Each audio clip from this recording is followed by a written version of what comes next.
Hi, I'm Rob, and in this Raid Shadow Legends video, I'm going to have a really good look at dungeons, because the dungeons should absolutely not be overlooked when you start playing this game. It's a really important part of your progress. So when you download it, remember to use my link in the description below, or the QR code up top, because when you're a new player, you're going to pick up an epic hero straight away. Absolutely fantastic troop. Tagore, you're going to get that. You can also get an XP booster, some extra silver, an energy refill, and some XP brew magic at the same time. And when you reach level 15, you're going to get another really cool troop, who is Ugo. So absolutely bash that link in the description below, or the QR code up top. And if you're a returning player, you're going to get the Tagore pack. And once the game is finished downloading, make sure you head over to the promo codes area. Once you're there, type in the promo code Monkey King, and you're going to pick up a fantastic legendary new troop, Sun Wukong. He is really, really good. So that's going to be a legendary for free and 2 epics for free. You do not want to miss out on this, so make sure you bash that download button. And do this quickly. If you're watching this video at the time of making it, make sure you do this now, because this will not last forever. And once it's gone, so you do not want to miss out on it. So why are dungeons critical to your progress? Well, because they are the primary source of essential resources for improving your champions, gearing up your team, and advancing in the game. And I'm going to explain why they're important and go over all these different things one at a time, and show you how you can actually farm specific things if you actually want to, which is a really cool part of the game. So let's go to a Dragon's Lair, for example. So from Dragon's Lair, we can get sets like speed, accuracy, and lifesteal. Whenever you win stages in this, you're going to get these artifact drops. They're going to be random, but if you want more lifesteal artifacts, or speed, or accuracy, and so on, then you come into a Dragon's Lair and you basically farm the different battles. You always do the battle which you can win comfortably. Like, I'll just show a basic one at the beginning just to show how it works. I like to use these to level up my champions. I haven't got to the highest level yet, so we'll just start a simple battle here. Picking up those speeds, like those artifacts, like speed, lifesteal, really essential in the early game. This is why I think Dragon's Lair is one of the important dungeons to hit early in the game. Early game, lifesteal is really important, speed is really important, accuracy is really important. Everything's really important, but some of these things are more important, if you know what I mean. And we pick up the various bits along the way. Look, we've got a chest plate there, which is part of the lifesteal set. So really important. We'll absolutely keep that. We keep on getting more silver and chase points, which are another thing we collect as well, on collecting rewards for things like Alice and Skeletor, which has just gone past, and things like that. So really, really cool. And things like Alice, again, super easy. She's a legendary troop. And to collect her, all you got to do is log into the game for 7 days. So download it using that. Link in the description, or the QR code up top, and log in for 7 days and you get a legendary troop. Legendary! For free! For just logging in for 7 days. It's absolutely nuts. Let's take a look at this one, the Fire Knight's Castle. Because these drop powerful sets such as Savage and Shield, which is crucial for mid and late game strategy. So I wouldn't say these ones are as vital straight away as what you get from Dragon's Lair. Like I say, I think these ones are more vital for mid and late game strategy, but still something you want to do now, so you're prepared for that point. So again, always go in, do your battles, pick your team based on, like, if you're going to win like easily sort of thing, then it's very easy to just pick, oops, pressed the wrong thing there, champions which you still got to get leveled up. Oh, Alice isn't in there, we'll pop her in there. So we can win this easy. We're not wasting XP. If you put someone in there that's on a max level already, they're not going to gain any XP because they're already at their max level. That seems kind of obvious until you take a look at your team sometimes and you realise someone's in there at a max level. Look at the graphics on this. It looks absolutely brilliant. Yeah, so I do like to use the champions I've got on I'm still levelling up on the early stages to get easy XP for them. Still got to do things like put artifacts on my Alice. I don't think I've got any artifacts on her at the moment at all. I'm still looking at her skills, looking at her abilities, seeing what she does in combat. I want to put the right artifact on her, because if you change artifacts on a champion, when you take them off again, it does actually cost you a slow but steady amount of silver. You don't want to waste silver if you can avoid it. And from here, for example, picked up a part of the set for shield. So all these things are going to come in handy at certain points in the game. So let's look at the... And same as ever, always go to the highest level that you can if you think you're going to win comfortably. Or you did win comfortably before. So let us look at these spiders' den next. Now these basically focus on rings, amulets and banners, which are used for improving stats. So if you haven't got many rings, haven't got many amulets and things like that, you can just come in here, battle away. Again, let's swap out Skeletor for somebody who we want a level. In fact, I was going to put her in there, but we shouldn't do really, because hang on. Let's just do that. Just putting in random champions at the moment who aren't on max level. In fact, I've got a couple at max level, so I'm actually wasting some XP here. But my bad.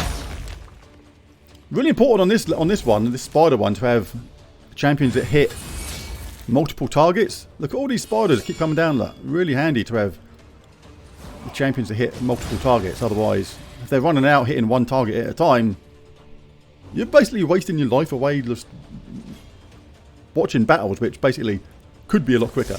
Look at that, just wiped them all out at once. Again, the more you power up, the more you level your champions, the more you equip those artifacts, the more you ascend your champions, the more you rank them up, the quicker and easier these battles are going to be. Love the look of these dungeons as well. And little things, I love the way that camera like swings around like that. Look on speed 1 just for a second, so I love the way the game looks and the animations and stuff. I particularly like it when the camera just swings around a little bit, show that little close-up damage. I'm funny about things like that. I appreciate the finer points of these games. That bit, when it does that, looks really, really cool. I do like that a lot. Right, so the spider's den for rings, amulets, and banners. What should we take a look at next? Ice Golem's Peak. This provides a wide range of different things. Defensive, sustain-based sets, offense stats, life, so kind of a bit of everything in a way. Same deal as before. Just go in, do your battles, make sure you haven't got anybody on max level. Don't be wasting XP that you could have been getting. And if you're going to be romping through on the early stages, make sure you pick champions that have a nice multi-attack. Wipe out all those enemies in one go. Look at that. Yeah, look at this fella. He's massive. He's eating too many pies. He managed to find some armor that still fitted him. Don't know how he managed that. And maybe he made it himself. But it has started to split a lot. So maybe he needs to get in a bit of a Weight Watchers diet. Or is it all just ice? If he just sat by the fire for a bit, would he shed a few pounds? Really, really easily. Maybe he didn't think of that. We'll help him. We'll hit him with some spells and some damage and see if it helps him shed a few pounds.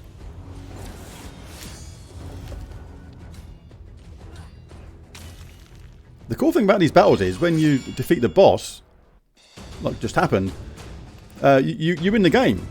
Like if that other minion was still there and we beat the boss, we took their health down to 0, I'm pretty sure we'd still won the battle there. But we've got a set provoke, 30% chance to place provoke debuff, 4 artifacts per set.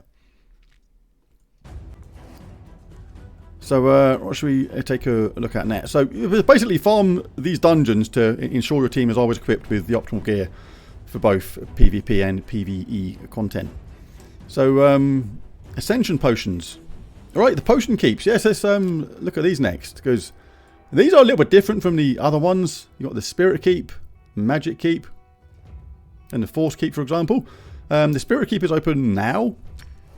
And what these do, the potion keeps are the only way to obtain ascension potions, which are used to ascend your champions And when you ascend your champions, you get increased base stats, you get access to skills that require a certain ascension level, and ascending champions is basically a prerequisite for empowering their potential in other aspects of the game. So potions are really, really important. So we're already learning that basically you can't ignore any parts of the dungeon. You need to make sure you do all these different parts and make the most of these potion keeps when they're open. Like from here, we can get a lesser spirit potion, we can get a greater spirit potion, we can get a superior spirit potion. So let's take a quick look at this.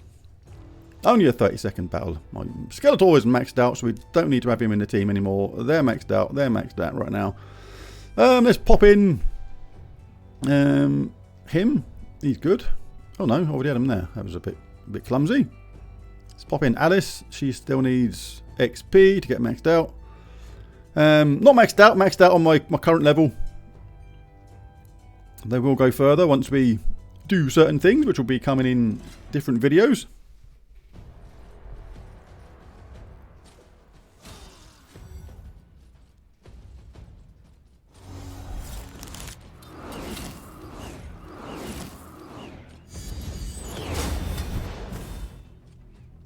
Don't worry about that single wallop. How about a nice damage to all? This is where... Oh, hang on. I've got to put it on times speed, times 2 speed. Let's speed things up.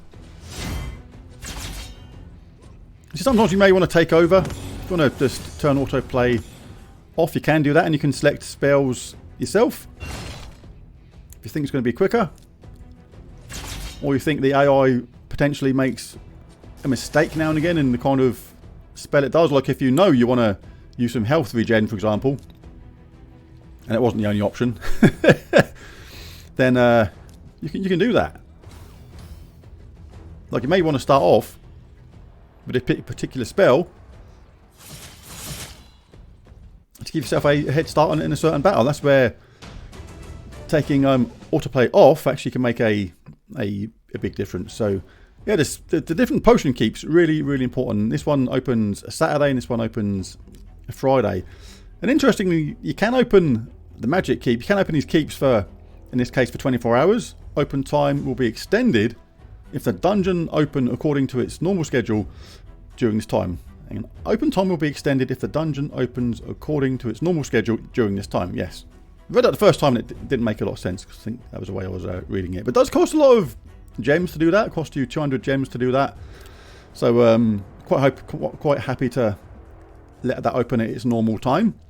As long as you come in and you hit that hard enough. Like if you hit this hard enough now, you'll be able to pick up lesser spirit potions, greater spirit potions, and superior ones just by battling through these levels. Same as campaign, when you reach a level where you die or you fail, go back onto the previous one that you've done comfortably and make sure you do it on that to pick up the best rewards possible. But as long as you claim these different potion keeps at a regular basis, when they're open, you'll pick up plenty of those potions, just to make sure you basically grind enough. It's a grindy game. It's one of them games. It's the more you do, the more you get out of it. So that is completely normal on that. And let's take a normal one. Oops, wrong button. What should we look at next? I don't think I've looked at this one yet. Minotaurs. No, this is where you pick up scrolls. This is really interesting. This is where you can farm scrolls to unlock and enhance the masteries of your champions. The masteries provide significant bonuses in combat and are often the difference between success and failure in tough battles. So basically, you can get a basic scroll, advanced scroll, or a divine scroll. So again, make sure you just come in here, do everything to your highest level. Who should we pop in? We've got an extra slot available. Let's pop in them, just because. Oh, this is red and moody. Oh, I forgot it was on. Let's go auto to speed things up. I'm sitting there thinking, what, they're having a stare off? They're standing there looking at each other, thinking who's gonna blink first? It was me. Hadn't done anything yet. I had auto mode turned off. And there is our Minotaur. See, if that ice golem geezer came down here and stood by the fire a bit, he wouldn't be as podgy, would he?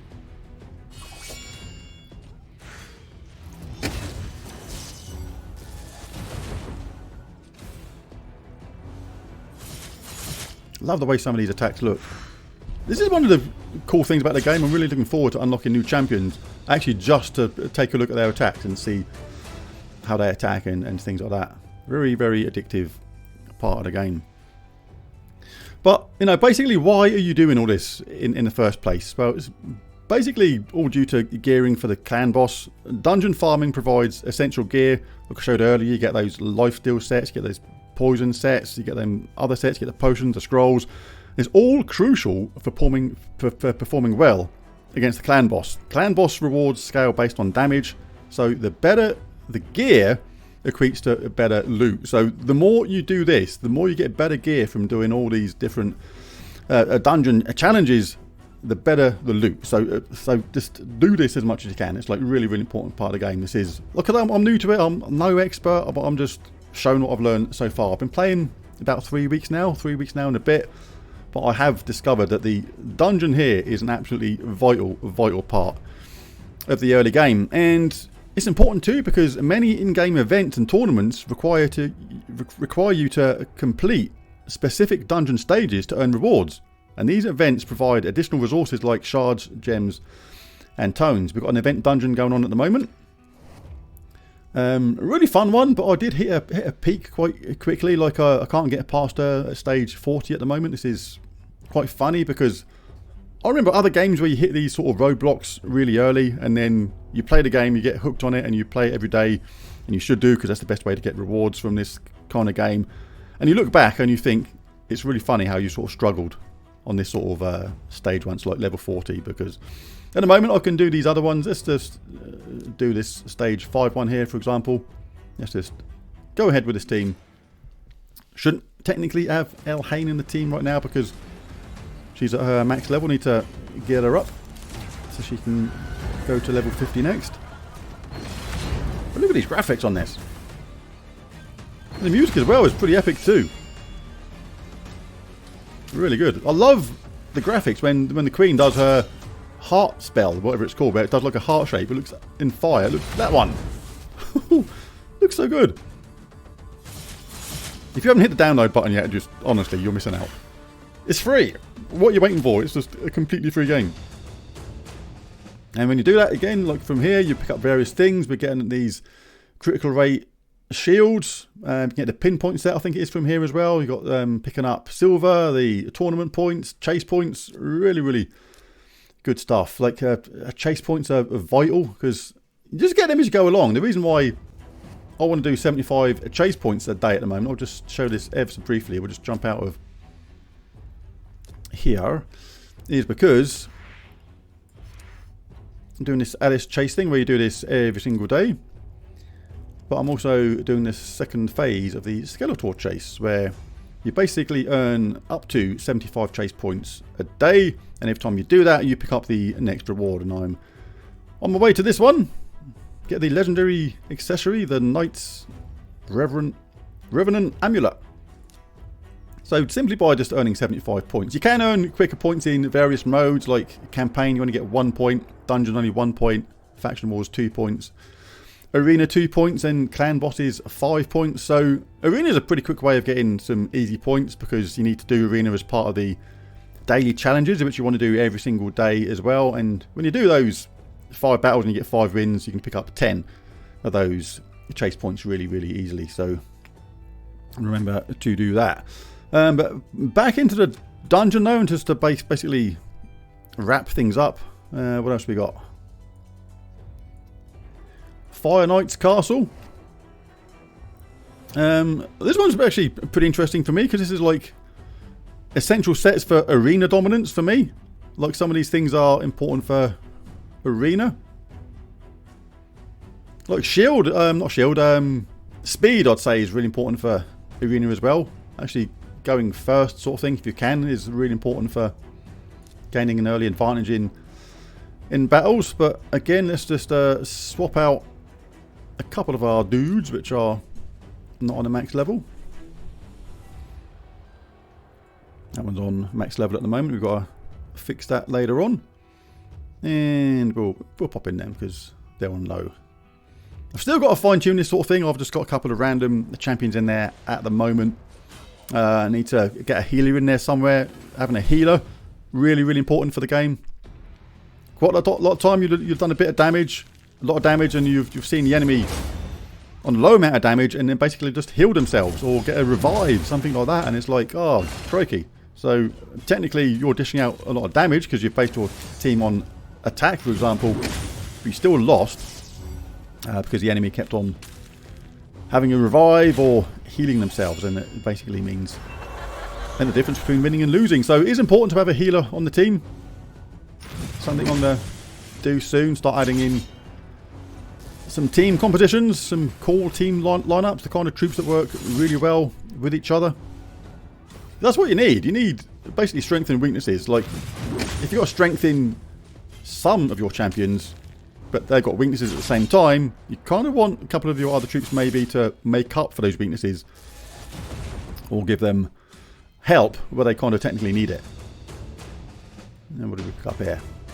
So we've got this shield set of boots. That was Fire Knight's castle.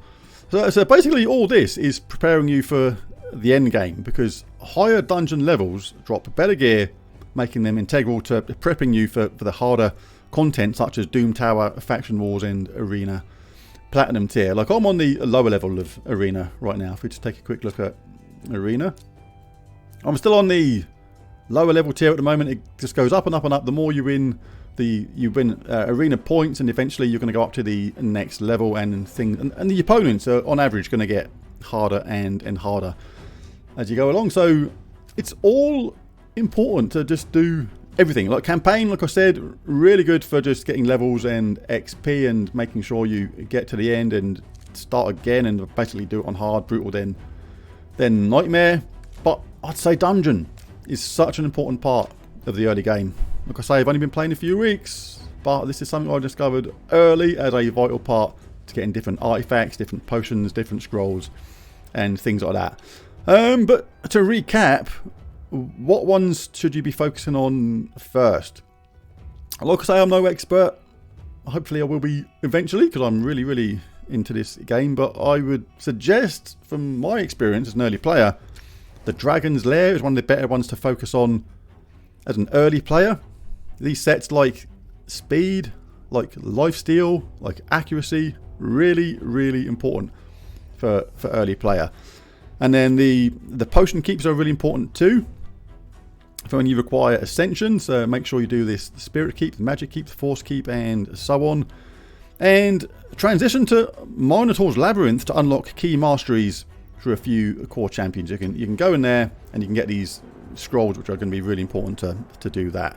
So basically, mastering the dungeons is essential for long-term success. It provides the foundation for developing a well-rounded and powerful roster of troops. So I would absolutely very much pay a lot of attention to the dungeon. There it is. There's the video all about dungeons. Download the game. It's completely free, but make sure you do use my link in the description below or the QR code up top, and make sure you grab those two free epic troops, Tagore and Ugo, and input that Monkey King promo as well to pick up the legendary troop Sun Wukong. But do that quickly because he won't be there forever. But thanks for watching the video, and bye for now.